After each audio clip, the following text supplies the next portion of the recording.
This episode of Dispatches from Planet Albany is brought to you with support by New York State United Teachers, which represents more than 600,000 educators and school-related professionals in New York.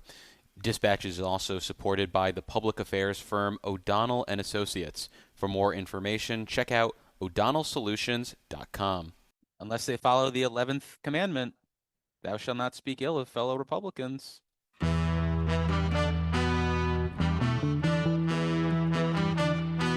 I've also declared war on potholes, so here's the first shot across the bow. Well, as you know, with Planet Albany, there's always something that makes the planet turn. And it's this amazing view of D.C., and Eddie Vedder comes out, and he goes, "You have a cigarette?" And I've never smoked in my life, but if I had, I wish that was the moment. And this strategy takes us from potholes to knotholes. I would like to say it was a pleasure, Mr. Kim. But I'm on the road. I'm David Lombardo, and this is Dispatches from Planet Albany, a podcast about power and politics in New York. And on this episode, we're considering the gubernatorial bid of Congresswoman Elise Stefanik, who, after months of flirting with a run, jumped into the race earlier this month. To make sense of the path ahead, including what a path to the executive mansion from the North Country might look like, we're joined by Chapin Fay, a veteran of GOP politics and founder of Lighthouse Public Affairs. Welcome back to the show, Chapin. Thanks for having me.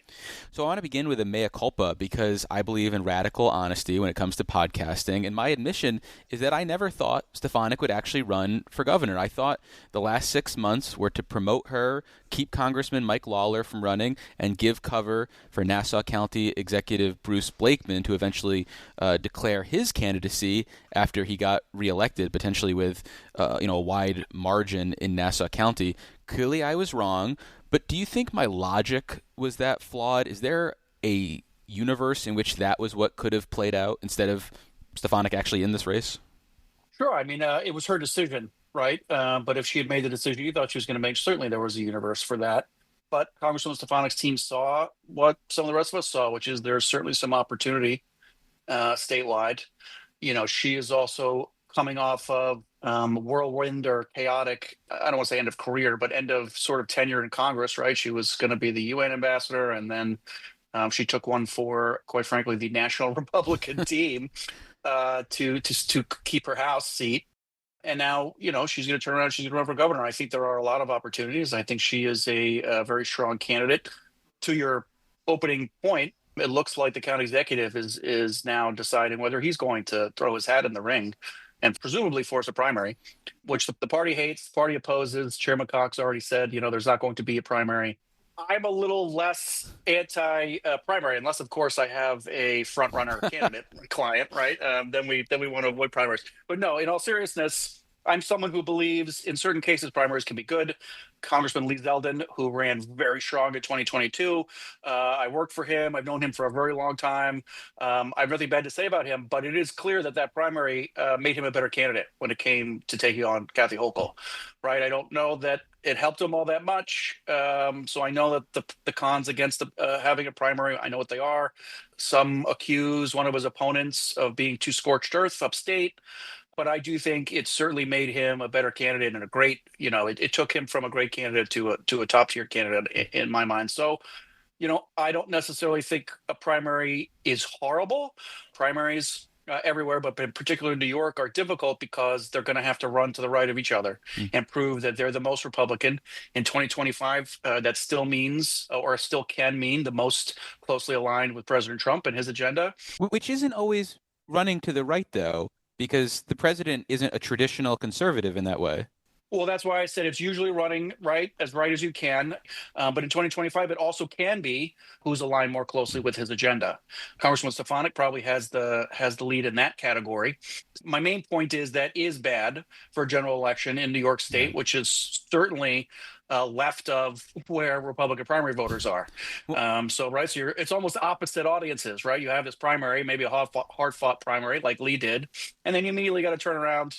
I take it all back. Yeah, exactly. I think Lee did a pretty good job in 2022 of not getting out over his skis on things that he can't, take back. I think he's very thoughtful, and he was, he wanted to win the primary but also be best positioned for the general, which is difficult. And you don't really want the distraction, the months-long distraction. You want the party united. So I get all of that. I just am not as adamantly opposed to primaries as our great chairman is. Well, let's talk about what it would take for Stefanik to be governor. And given the structural challenges facing a Stefanik bid for governor, including a GOP-controlled White House, which is not good if you're a Republican running in a midterm traditionally, and the Democratic enrollment edge in New York, what are the set of circumstances that need to come together for Stefanik to, one, run up the score in upstate, and two, limit the deficit in New York City enough for a victory? Because that's sort of the math that works for a Republican. So what needs to happen for that victory? Yeah. Don't forget about Long Island. Sure. Run up the score there, too. Which is what Lee, in effect, did, and still wasn't able to pull it off ultimately. I'm a tacky guy. I'm dating myself, but I've been doing this for a long time. And the conventional wisdom, up until, I don't think it's related to Trump, but up until about Trump era, was that there are three areas in New York, upstate, Long Island, and the city. And Republicans had to pretty much crush two out of the three. That math no longer works. There are not enough votes upstate to only win upstate and Long Island. The problem for Congresswoman Stefanik is she's from upstate, right? She also needs to run up the scoreboard in that district, right? A Republican's not going to win New York probably without winning her district. So she needs to do that. But she needs to answer your question in a roundabout way. She needs to be everywhere. And she particularly needs to be downstate. I think she has a national reputation. Lee was starting to get that too with the foreign affairs work, and he's good on Fox News and TV and all that when he was in Congress. But I think she probably has a much higher national profile at this point in the game than he did. Yeah. So that will certainly help in places like New York City and Long Island. And for the numbers there, the latest Siena poll has her at a 21% favorable, 34% unfavorable, 45% don't know. And I have to imagine Zeldin's numbers weren't even close to that number of awareness a year out from an election. I mean, so while close to half the voters don't know her, she is pretty well known comparatively for a Republican in New York that isn't Donald Trump. That's right. And that's also an opportunity to campaign, right? She gets to define herself. And that's what she needs to do right now before Governor Hochul does. Well, that's the race right now. Yeah, that's right. That's right. And the reason primaries, to give Chairman Cox a little hat tip here, the reason primaries are terrible is that she's going to have to run, right, a general against Kathy Hochul right now and define herself, and have to run against someone who presumably could run a strong campaign against her in Bruce Blakeman. So, she certainly doesn't want that, and the party doesn't want that. But she needs to be down here. She needs to be ever. She's a prolific fundraiser. She's got a real edge there. She's going to have enough funds. Lee also was a good fundraiser that helped him tremendously, raise a lot of money. And a lot of outside money on his side. And hard to imagine that doesn't manifest itself for Congresswoman Stefanik as well. Yep. I think that will be there too. I think people are excited about her like they were about Lee 4 years ago. So I think that excitement is there. You can feel it when you're talking to the chairs and the grassroots operatives. I think she's a very strong candidate. But like I said, she needs to be defining herself in New York City. And define herself how? Like, what's the messaging that she should be leading with in New York City and the New York City suburbs in particular? Well, so the problem with New York State is it's very complicated. It's very, very geographically, ethnically, demographically diverse, right? So you almost, as a Republican, you have to run a couple of different campaigns simultaneously. So I think we have to take a look at what propelled Zohran Mamdani into office a couple of days ago, right, or a week ago. All he was talking about was affordability, mostly. Mm-hmm. And the good news for Congresswoman Stefanik is Republicans have good answers on affordability. We just haven't really been talking about them. They joke about how you fight the last war, not the next war.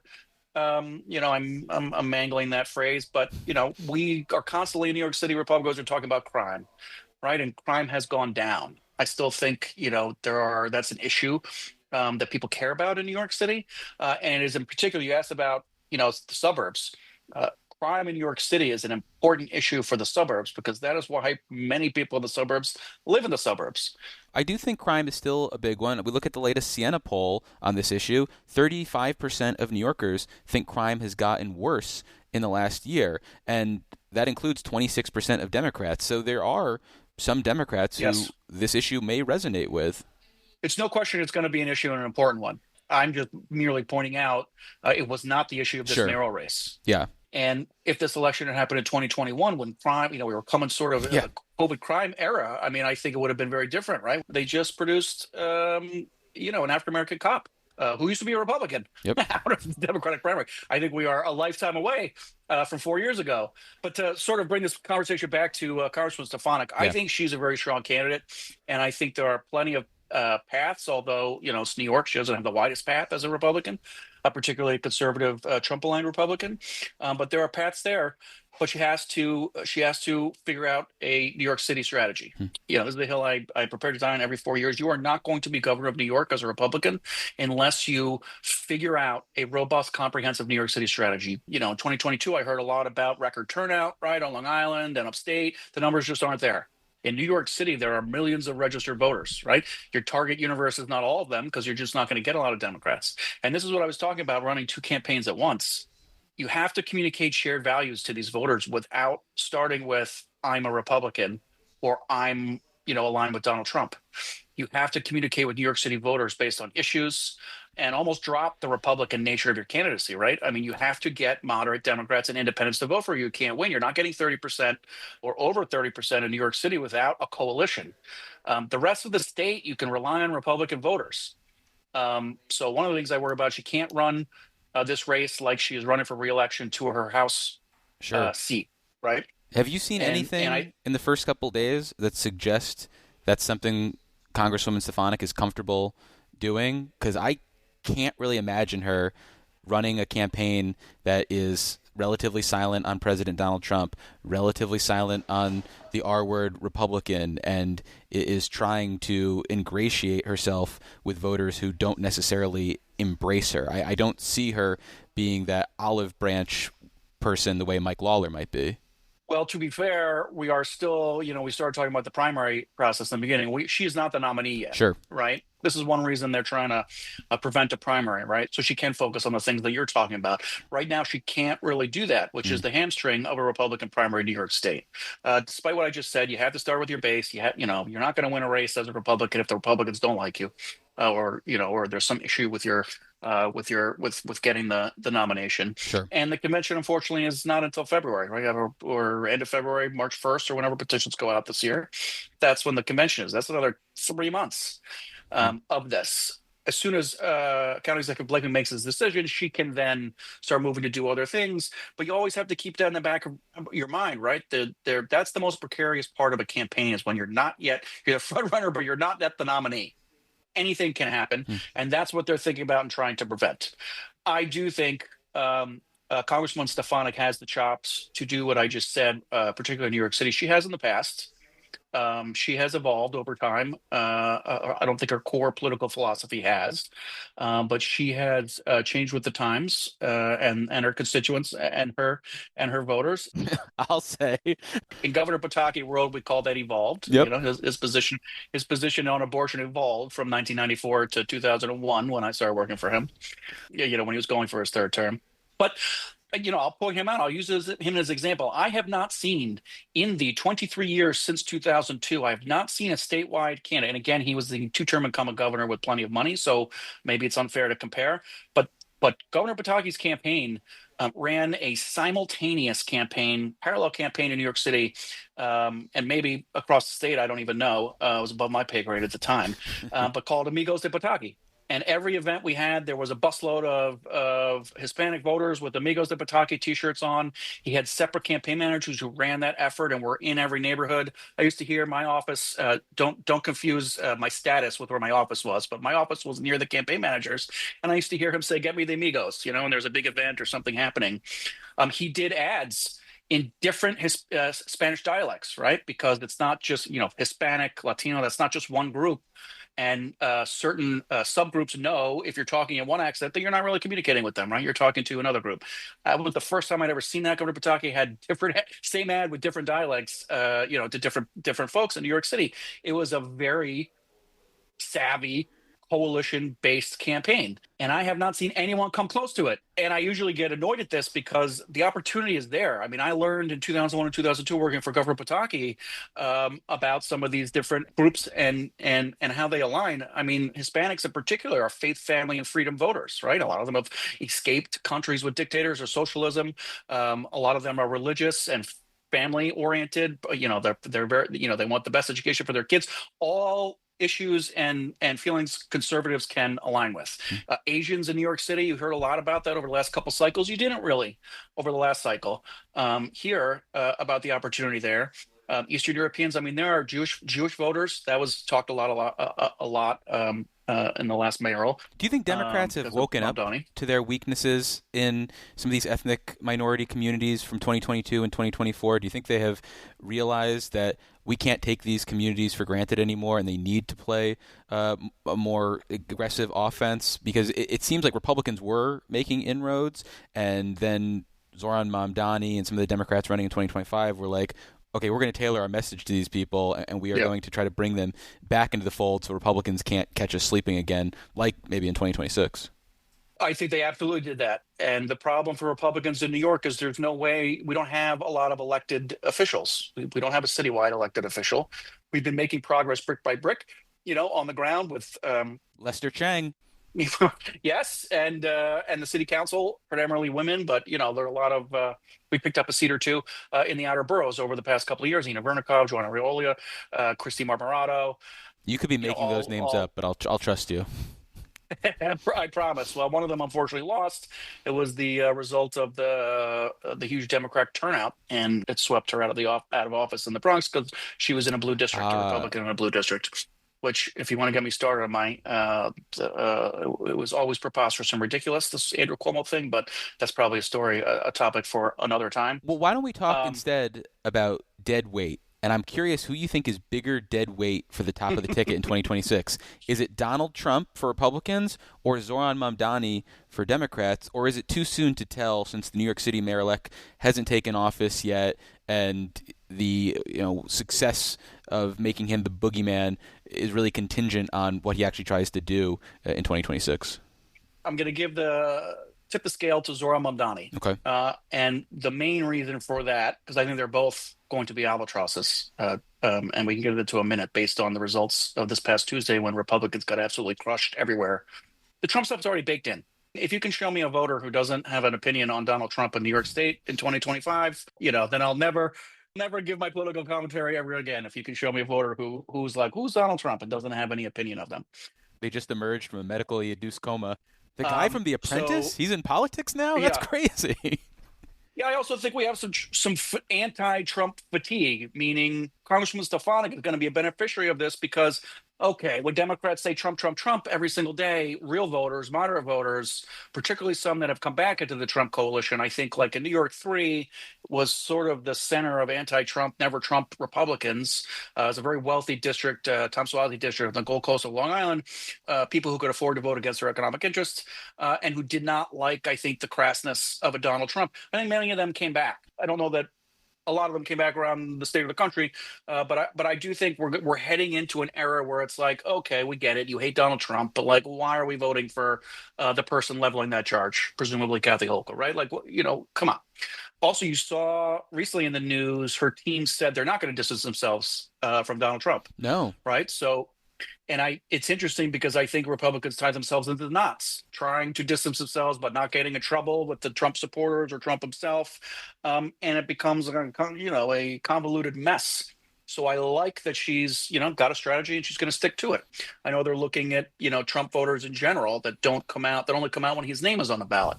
If they can find some way over the next year to get those folks to come out in an off-year midterm cycle, that will be good for her as well. Sure, but that math cuts both ways because while the votes for Donald Trump exceeded what Kathy Hochul got in 2022, Kamala Harris also got more than what Donald Trump got in 2024. So Democrats can try to boost their numbers too in 2026.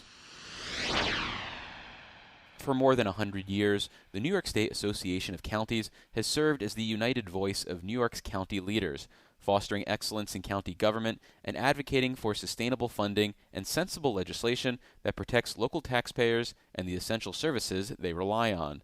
Learn more at nysac.org. But I think Mamdani and the things that he's trying to do are really so out of bounds of where the electorate outside of New York City is. And the reason he's going to be an albatross around Kathy Hochul's neck is that he needs her or the legislature for almost everything he wants to do. That's the way New York City operates. It's really just a big bully pulpit. I mean, I'm oversimplifying it, of course, but the New York City mayoralty is just a big bully pulpit. And she's going to have to say no law. She already has. That is going to be a huge problem for her, I think, because her own base is going to be pissed at her, not Mamdani. Right. And he's going to use the bully pulpit, and he's going to say, and again, he's a very good candidate, but I don't think he cares about what he's saying, meaning he's just going to say, Kathy, you can do this. Why aren't you? Although he doesn't have to do that in his first. Right? He doesn't have to do that in his first year in office, though. He could theoretically slow play this if he's trying not to undermine the governor and say that's a bigger issue for 2027. Maybe they make sort of an alliance of sorts, as they've kind of had during the general, and then he doesn't undermine her, because he seems to be a pretty shrewd political operator and has a lot of self-control as a candidate. Well, he's going to learn a couple of things when he gets inaugurated as mayor of New York City, which is, one, this is not an ideological position. New York City mayor is probably one of the most demanding executive management positions on planet Earth. Get those rats. Right, with some of the most unruly constituents on planet Earth, including Chapin Fay. I like to complain a lot. If I don't get to complain about the MTA, even when my guys or women are in power, I don't want to. That's my right. That's my God-given right, David, to complain about rude people, gyms, and the MTA. Let's talk about the rollout. Does it matter that this came in what seemed like a rush fashion because of Bruce Blakeman now publicly flirting with it?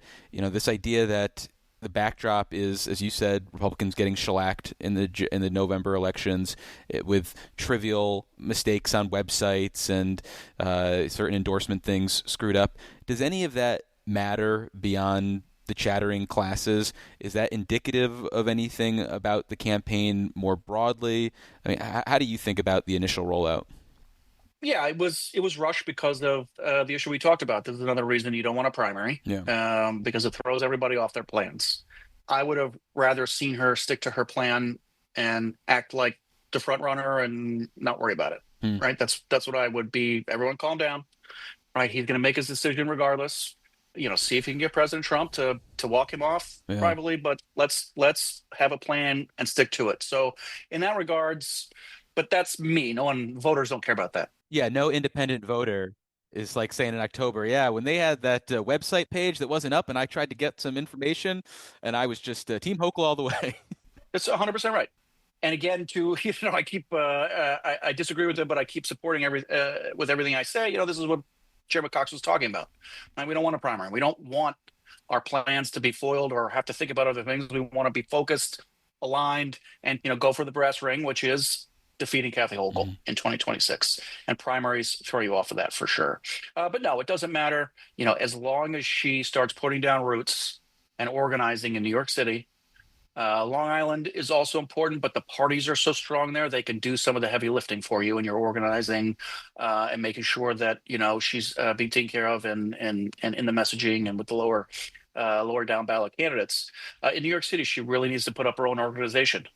There are 0.3 million registered Democrats in New York City, 1 million registered blanks, and 500,000 registered Republicans. So again, you need those 500,000. You're not going to get 500,000. You need the registered Republicans, but you have to figure out how to get at least the blanks. You have to figure out how to talk to these independents.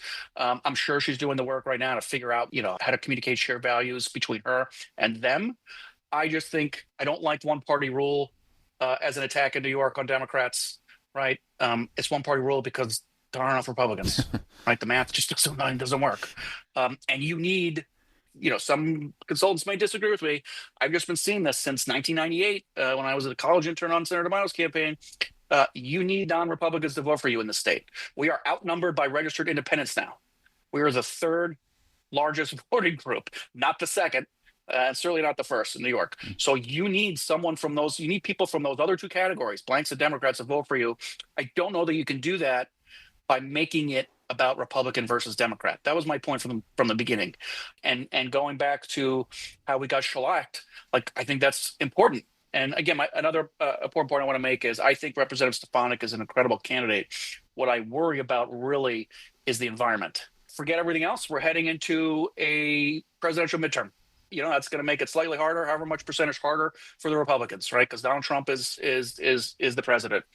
It's also Trump. No one can organize Democrats more effectively than President Trump, right? Particularly here in New York. And then in New York State itself, the Onondaga County legislature flipped to Democrats for the first time in 50 years on last Tuesday. That's a huge problem for us. Dutchess County legislature also flipped to Democrats for the first time since 2008. We lost seats in Orange County. Hudson Valley is going to be a battleground for the two candidates for governor, and Republicans aren't having a good showing there. Like I said, I think we're coming out of a period where people are sick of hearing the anti-Trump stuff, but clearly it's still a problem, right? Based on the last last election day. It's clearly still a problem. Well, so here, and the other thing I would say, I forgot to make a point about Congresswoman Stefanik saying she's not going to distance herself from the president. I think that's the way to go anyway, because she's going to be criticized for it anyway. Yeah, there's plenty of video. A year from now, the Democrats we're going to be talking about it, right? Because the Democrats are going to be talking. That's what they're going to talk about, and that's the low-hanging fruit for them. Yeah. And so she might as well go to the fundraisers, get the money, get any benefits she can from being aligned with the president. Which, by the way, again, if the economy is humming next summer, he's shut down some of these wars, and the ceasefires are holding, and there's peace in places. I don't know that the anti-Trump stuff is going to be as powerful as it has been over the last cycles.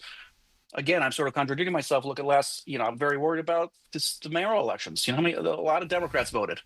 Well, and if Republicans had a candidate that we liked better than Curtis Lewa, I don't know that he would have won either, or she, no. Right? I mean, there's too many Democrats.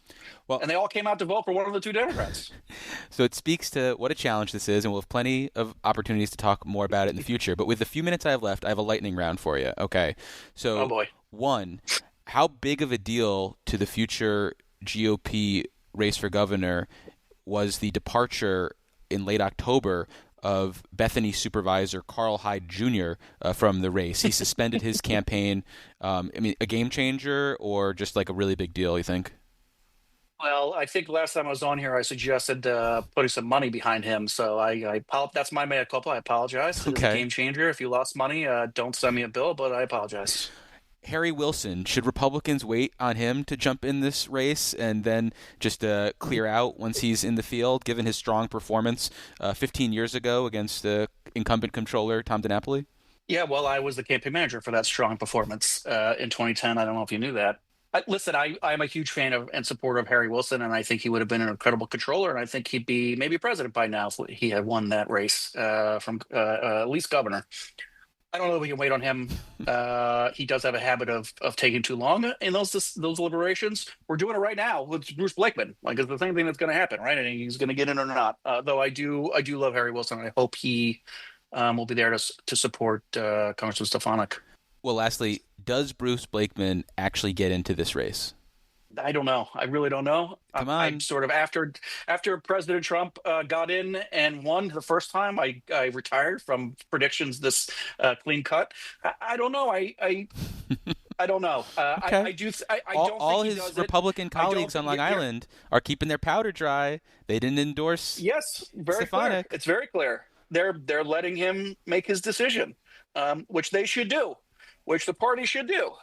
I just think the primary is going to be expensive, and they all turn nasty, right? I'm not going to predict it's nasty, but it's going to get crazy at the end, and it's gonna be a problem for the ultimate winner. So, does he have the stomach for that? Well, unfortunately, that's all the time we have for this free Zoom account. We've been speaking with Chapin Fay. He is a longtime GOP political strategist, as he has dated himself multiple times in this conversation, and he is the founder of Lighthouse Public Affairs. Chapin, thanks as always for making the time. Really appreciate it. Yeah, thanks for putting the accent on long in long time, but thanks, David.